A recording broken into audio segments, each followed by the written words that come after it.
Hey everybody, welcome back to the channel. On this episode, we are taking my T-Top Grand National and getting it out of storage. Now, I only have so much space at my house, so usually I rotate one car in and out of storage. Keep my bikes there, all of that.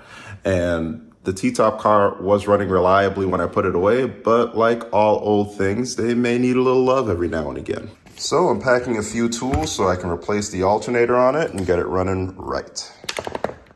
And if all goes well, I can drive it back home. My Asher roof car is running really well. The AC is still blowing cold, but there's an issue. The front is still leaking a little bit of oil, and I do still have some binding going on in the rear end. So I'm going to take it to a Turbo Buick specialist over here, and hopefully they can iron out those problems so I can get back to enjoying this car the way it's supposed to be. But that's coming up in a future episode. So let's get all packed up and we can get on the road. So what car are we taking? Yep, we'll be taking the Ute. I'm walking my tripod so I can record every step of the way. It's nice to be able to swap out one Grand National when it's not working for another Grand National that should be working while I work on the third Grand National that's out there behind that tarp.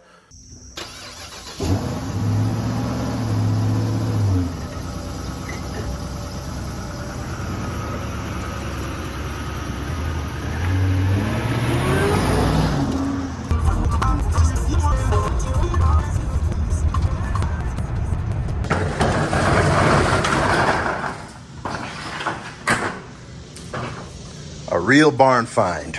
Comes with dust and everything. Yeah, baby, I missed you. Now, the battery that's in here is already disconnected, so that makes it one step easier for us. We can attack this alternator head on. We have a 15 millimeter bolt on this side, a 13 millimeter on the back, this plug right here, and then there's a battery terminal post on the back that looks to be a 10 millimeter, but it can vary depending on the alternator that you have. Anywhere from an 8 to a 10. I've even seen a 13 millimeter on it sometimes. So we'll start off by backing off this 13. Expect there to be slack in the belt once it drops. You may have to remove this 15 millimeter as well to really see it move down. There it goes.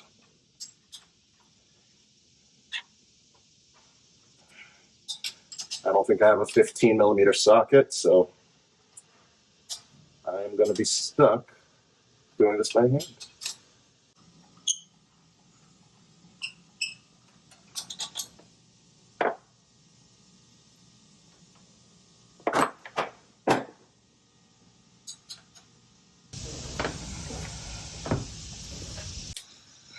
So here is the old one.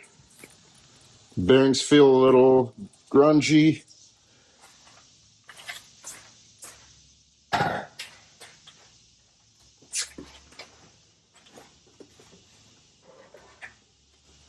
Not to worry though, I did go to Rock Auto for the replacement and got an AC Delco special. Yeah, this looks good. Look at it, even comes wrapped and everything. Look at that. Open it like a kid on Christmas.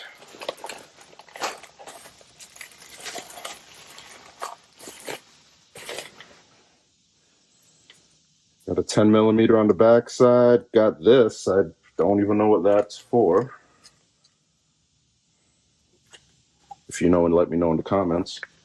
And because I had some suspicions about the plug, I ended up getting a new one from Rock Auto as well. Part HP 3870. This is a reman unit. It's not brand new, but definitely looks and feels a lot better than the old one. Now, according to their website, this was supposed to be a part match. The eyes look about the same distance away from each other, but look at the plug. The plug is straight up on this one, and it's off to the side. It's almost hiding behind where this is supposed to be. I'll install it and we'll monitor it, but I don't like the way that looks. Okay, here we go.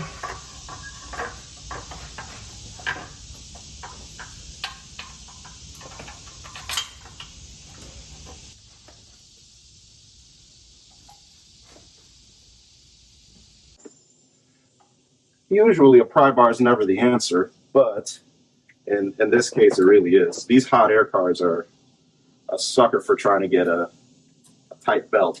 So what I do is I snug up everything about 85% of the way. And once it's good, then I try to put a pry bar in between this nub and this bracket and pry up on it. That way I take all the slack out of the belt, and then I can really give her hell. There we go. So that's what you're looking for right there.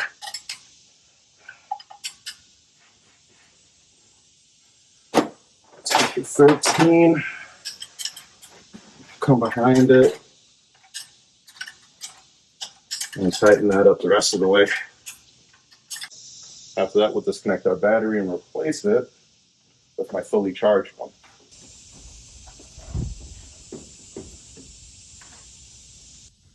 All right, let's see what we get.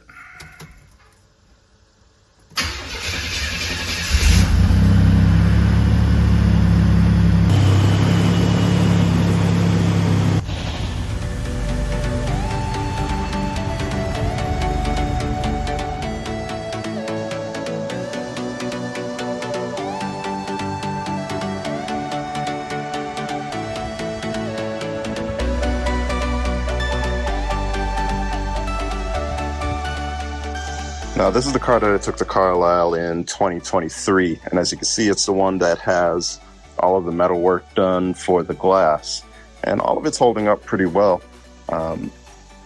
Very happy with that. The interior, not so much though. We got some of that contact cement coming off. It's totally off on the other side. We got some peeling going on in certain areas.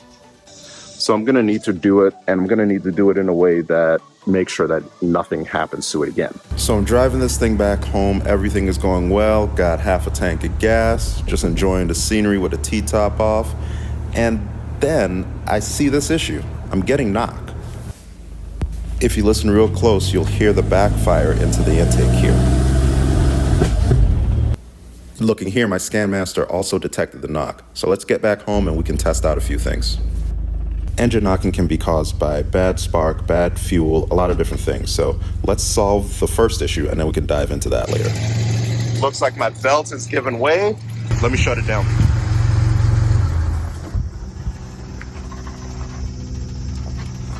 Wow, that belt has turned around. Take a look at that. Thank goodness I decided not to go all the way out. I just turned right back around and came inside, because that would have been horrible. But I think I have an extra belt in the garage, so hold the phone. I can replace that real quick and we can get back on the road. All right, so I did find a belt for her. Let's get it installed. The funny part about all of this was I was feeling weird about installing this alternator without putting a new belt on here. And I was like, man, I forgot my belt. You know, when I get back home, the first thing I'm going to do is I'm going to swap this belt out and we'll be good. Lo and behold, life caught up and other things took priority.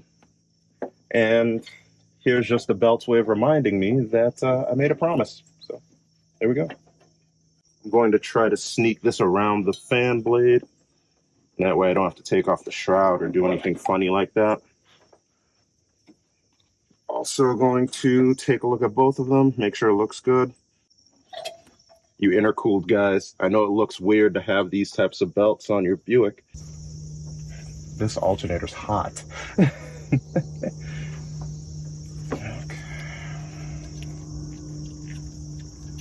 If I remove this all the way, I think I can get a little bit more on it. Go.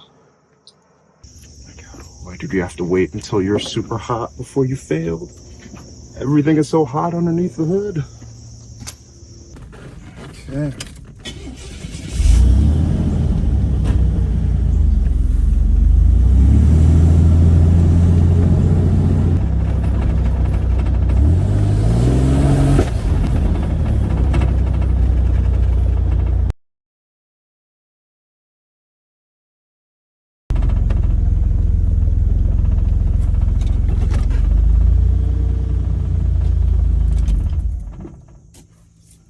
All right, so that's what's going on. The alternator is charging. I'm getting anywhere from 12.5 to 13 volts.